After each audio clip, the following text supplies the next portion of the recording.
Hello, everybody. We are here in the reading room, and this is our last classroom of the day. I'm Dr. Annette Feravich. We are here on day 31. I'm the teacher in the classroom, in the reading room. Let's get going. Might as well, right? I don't think we're going to finish it today because I don't know. It's possible. Who knows? We'll see. We get started right away, as we are. It is possible. We are on chapter 5. Hugo arrives. National Geographic magazine wanted the world to know about Jane Goodall and the chimps of Gombe.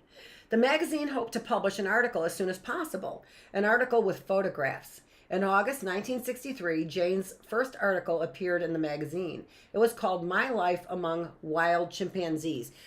Now, I have seen, like, at yard sales, just piles of National Geographics. When I was a little girl, I always wanted to buy that, and I was never allowed to buy it. I don't know why. Too much reading in one home makes for a, nerd. But that would be cool. August 1963. Who's got that issue of National Geographic? I would love it. Jane could not take the photographs for the magazine herself. It was hard enough following the chimps around with binoculars and taking notes. But she was also not eager for a photographer to come and join her. Why? She was afraid that it would disrupt her work. The chimps were finally allowing her in their midst. She was able to get much closer to them. They were sometimes only yards away. In time, David Graybeard began coming to the camp to visit. He'd take handfuls of bananas from Jane. Soon, other chimps came too. If a stranger suddenly appeared on the scene, the chimps were sure to be fearful and hide from Jane again. All the trust she had built would be destroyed. Wonder if there would be an easy way for you to introduce another person to the chimps. I don't know. Jane's suggestion was for her sister Judy to join her in Gombe. Judy would take photos. Jane and Judy looked a lot alike. Jane figured that the chimps might accept her sister because they probably didn't smell alike, right? So the chimps would know there's a difference. Having Judy's company was very welcome. The two sisters would go off together into the forest. How nice is that? She had her mom there and she had her sister there. That's so awesome. Oh my gosh. Jane continued watching the chimps while Judy took photos. The trouble was, Judy's photos weren't good enough for magazines. Once again, Louis Leakey found a way to help Jane. He arranged for a young photographer who worked for National Geographic to go to Gombe. His name was Hugo van Leeuwenhoek. Hugo was interested in everything about the chimps, and Jane was wrong about how the chimps would react to Hugo. They didn't mind having him around. He was able to catch chimps patrolling their home range. He took pictures of two chimps in a fight to become the group leader. So I want to show you some of the pictures there. So they are with the binoculars. Jane is with the binoculars, right? Looking at the chimps. How cool is that? I mean, in this day and age, to me, if you wanted to do it, why couldn't you? When I was growing up, there's no way. But in this day and age, right? That's why there was only one Jane Goodall, right? But in this day and age, you could. They're there with the movie camera or with the big camera, taking pictures of the two apes that were fighting. I think they said apes. Chimps. Chimps are not apes. Oh, yeah, they are. They have no tails. Remember that? I think I'm right. His photos were wonderful. In 1963, National Geographic magazine ran an article about Jane and the chimps. It was the first of many. Louis Leakey was very happy that such a famous magazine recognized the importance of Jane's work. However, Louis also wanted the scientific world to accept Jane as an expert on chimpanzees. The fact that Jane didn't have a college degree worked against her. So Louis Leakey helped to get Jane admitted to Cambridge University in England. That is a very elite, very desirable college to go to. Cambridge University. Cambridge is one of the finest universities in the world. Even though she had never gone to college, Jane was allowed to study for an advanced degree. Cambridge decided that her work with the chimps counted as a college degree. Of course, studying at Cambridge meant being gone for part of the year from Africa. Every day away was hard for Jane, but by 1965, Jane completed all the work for her doctorate. She was now Dr. Jane Goodall. That's amazing. That's amazing. What hard work, even though she was watching all of those chimpanzees all that time. Hugo van Leeuwenhoek. Hugo van Leeuwenhoek was born in Indonesia on April 10th, 1937. His family were Dutch aristocrats. That means that we talked about aristocrats in the Bookless classroom. Right here in this democracy book, and let me just show you. So maybe you're interested in the Bookless classroom, maybe. But if you can believe that, right here, aristocrat, a member of a group of people thought to be the best in some way, usually based on their wealth. So aristocrat is somebody who's really the best, the top of the line, but mostly because they have money. Look at that. Just today in our Bookless classroom, we were reading Who Really Created Democracy by Amie Jane Learitt.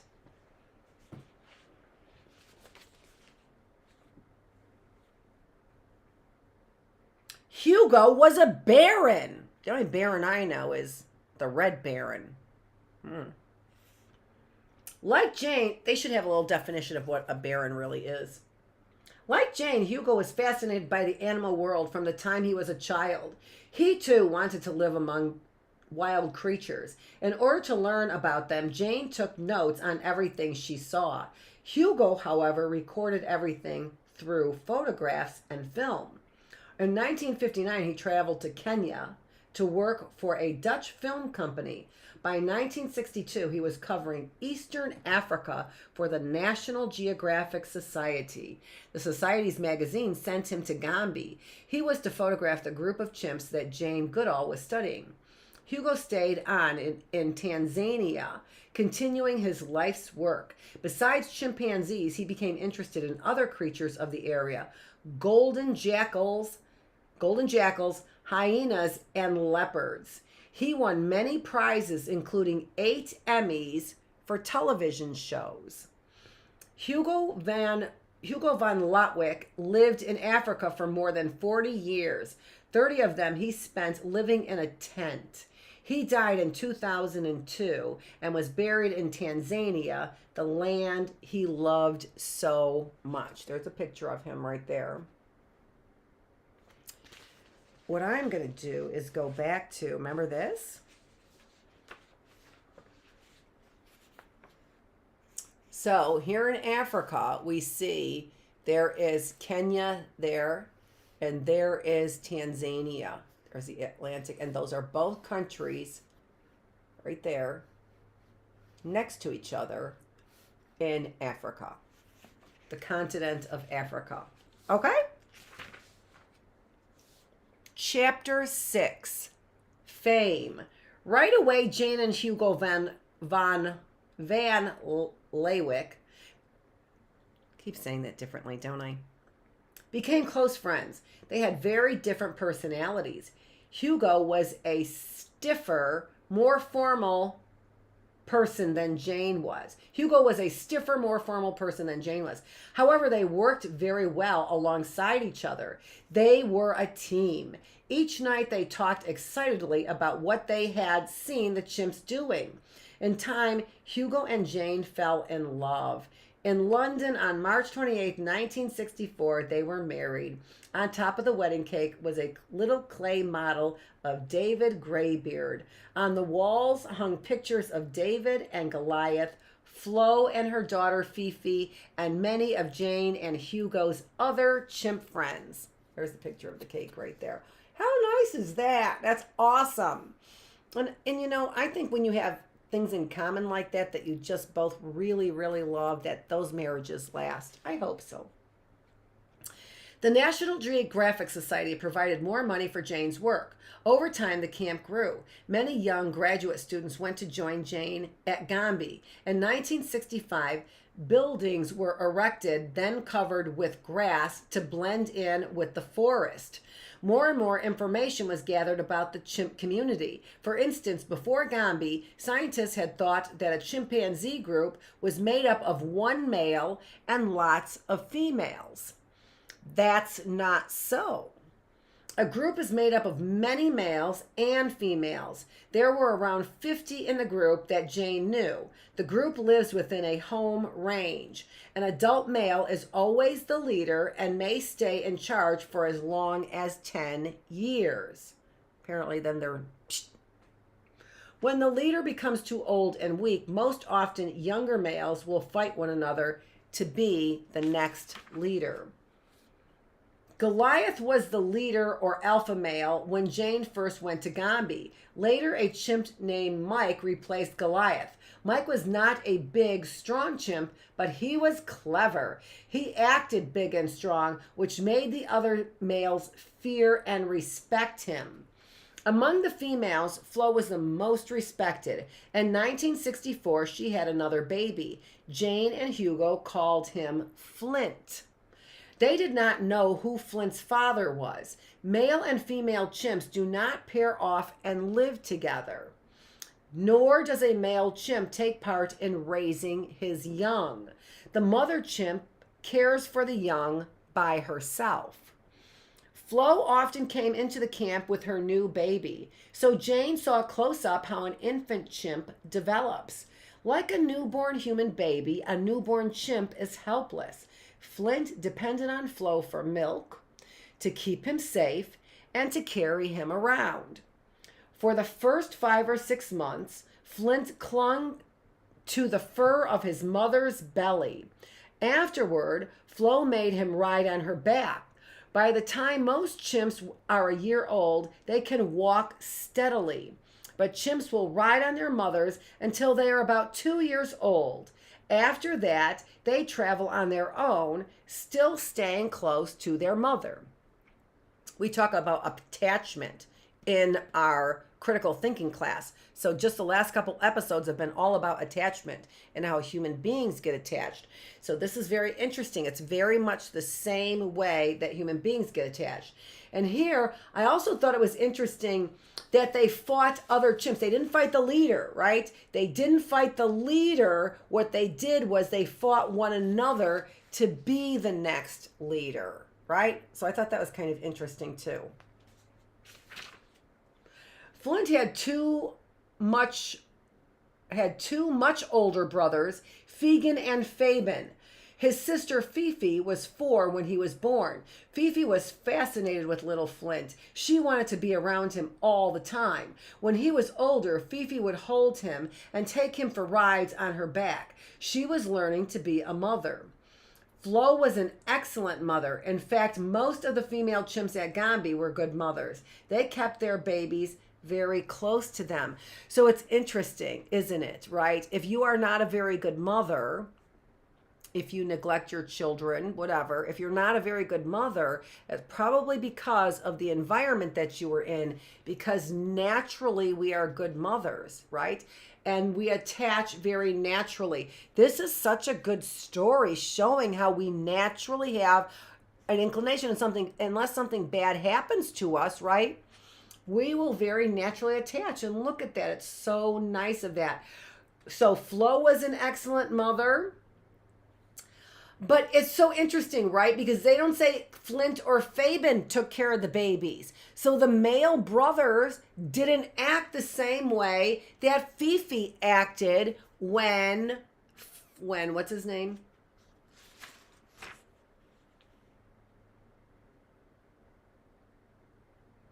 Oh, it is Flint. When Flint came around, yeah. So it was Fabian and Fegan, not Flint. Fabian and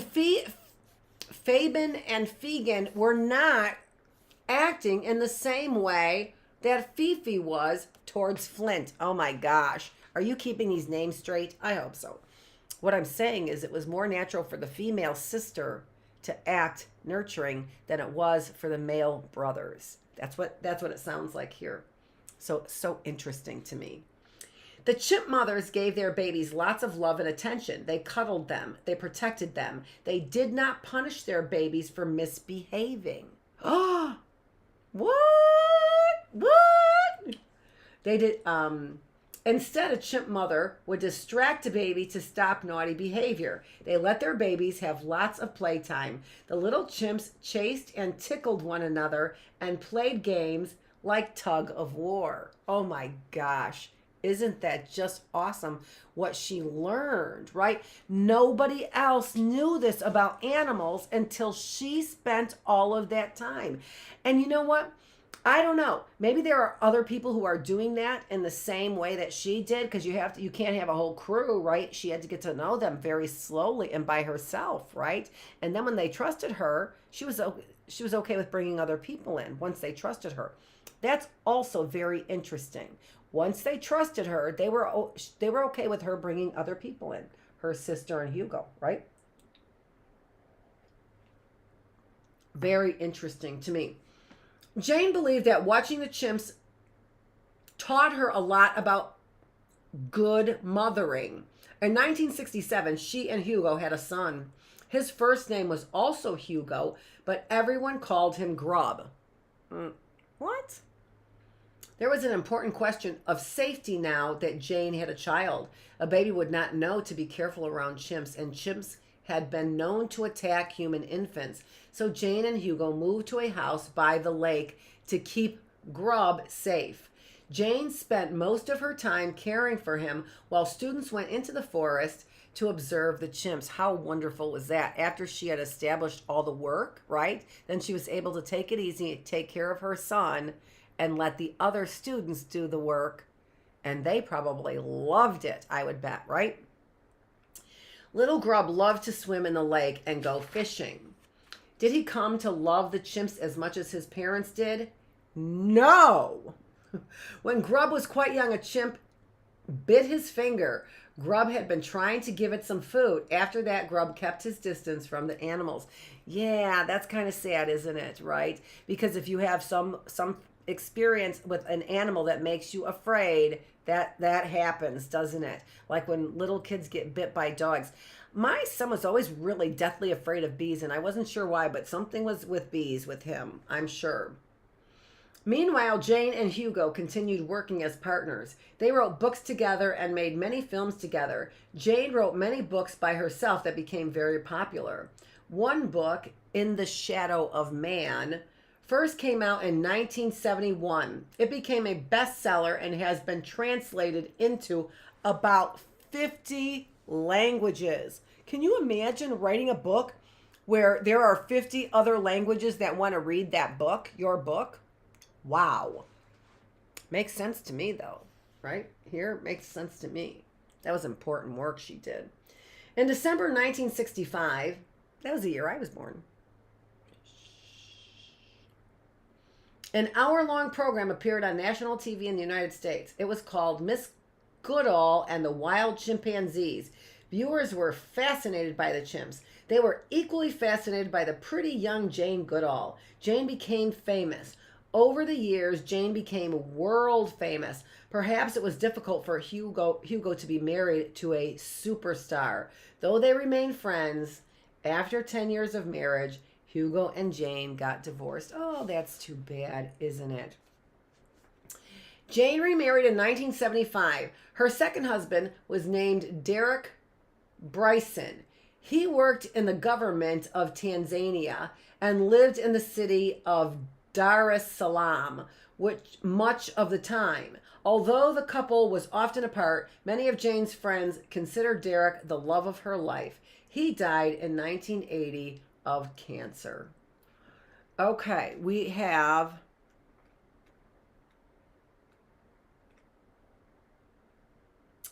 one more chapter left, and then we've got a timeline. So we will look at that, and I will let you know what our next book is. So tomorrow we're going to finish this story, Who is Jane Goodall, tomorrow, and we'll see what's next. We'll see what's next. So thanks for being here in the reading room. I'm Dr. Annette Feravich, and I am the teacher. You're here in the classroom, specifically the reading room. Thanks for joining me, everybody. I love seeing all these people online with me. See me tomorrow. You can start at 8 with me if you like. Thanks. Bye.